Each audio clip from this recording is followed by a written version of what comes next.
Venom. Don't know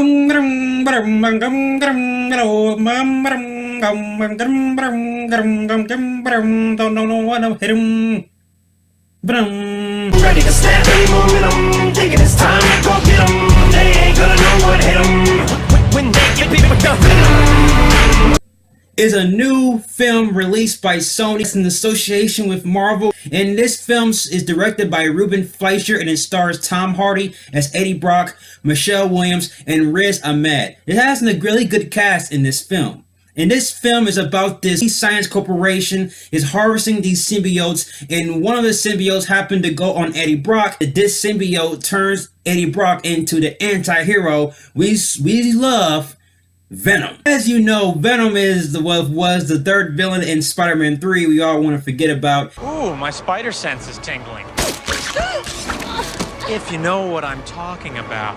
And Sony said that they're going to make a rated R, and they're going to make it dark and give it horror. Then they changed their minds, and then they said they're going to make this film rated PG-13. So therefore, we could possibly see Spider-Man in the near future. I want to say one of the best things about this movie was Eddie Brock himself was being played by Tom Hardy. Tom Hardy did a really good job portraying his character. Eddie Brock is a reporter, and he's like one of the best reporters. He has his own TV show. He has his own network. When he gets bonded with the symbiote known as Venom, that's when things got really interesting with the character. And I did like the bond and relationship between Eddie Brock and Venom. And Tom Hardy was also the voice of Venom as well. So I thought that he did a really good job with the voice acting. Venom was funny. Venom was dropping jokes, and his jokes was actually pretty cool. I was having a good time just having them going back and forth, and it had good camaraderie. Some of the action sequences was pretty cool, and on a conceptual level,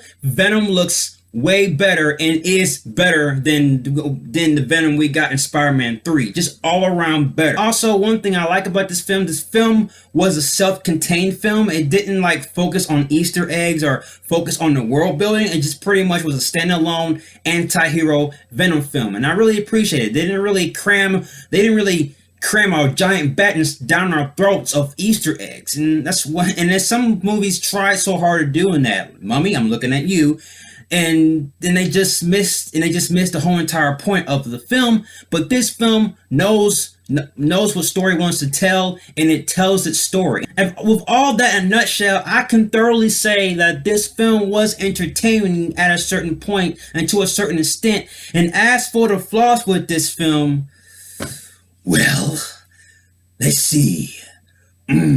So many treats. The CGI, script, actors, dialogue. So many treats to eat. That was lame. I have to say the weakest parts of this film has to be the dialogue and the script. Overall, the film did feel like it was rushed. And as for the script was lame. The film has some great talent. Michelle Williams, Riz Ahmed. Outside characters was the weakest link in this film, and I had a hard time like getting into these characters. They were just one-dimensional, bland characters. And I would say the essential characters that's a part of this movie, I consider the supporting cast, was Riz Ahmed, who played Carlton Drake. He was a weak villain, a one-dimensional villain with no set agenda, where he was just evil just to be evil. Carlton Drake himself, he doesn't feel threatening. He doesn't feel like a guy you should be scared of. Michelle Williams, she plays the love interest, and Michelle Williams is an Academy Award winning actress, and her talent was completely wasted. There is some potential I could see with her developing her character, but her character arc was so poorly developed that I had a hard time rooting for her character, and she had zero chemistry with Eddie Brock in this film, and I just really couldn't root for her. And it has to do with the way this film was constructed, revolving around a character arc for both characters, Eddie Brock and Anne. At the first beginning of the movie, you know, we got an understanding about their relationship and things because she plays the wife or ex-wife of Eddie Brock. That's when the execution of the plot presents itself, and it just happens so fast and abruptly, and I'm just watching this film trying to figure out what just happened. And that was the turning point for Eddie Brock and the essential character arc, and that was the only way for this film to progress itself to the main story plot. And that doesn't make sense. But the film doesn't take time to explore that. Some of the CGI was spotty at times.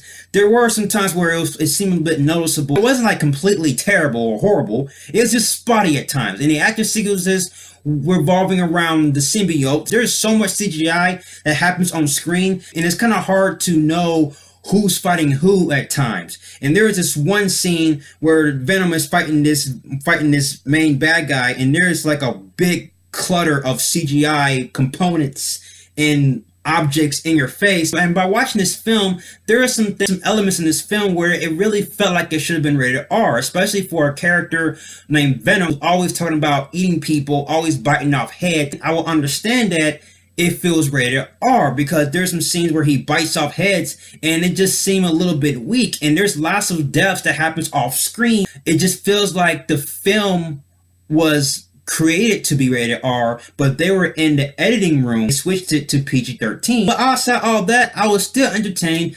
Tom Hardy had the best performance in this film. He could have done better with his role, but for what we got, I appreciate it. So definitely, I gotta give Venom a Val Kilmer Batman. This is a guilty pleasure in my eyes. And 4 characters in this movie say this one phrase: "Have a nice life." It will make sense if 2 characters said it, you know?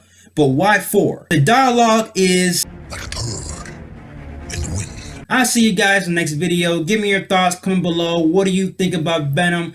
Leave your comments below. Let's talk about it, and I'll see you guys in the next video. I will have a review of A Star Is Born coming up next, and I will post it a little bit later today, so stay tuned for that. You have been warned. Till then, ciao.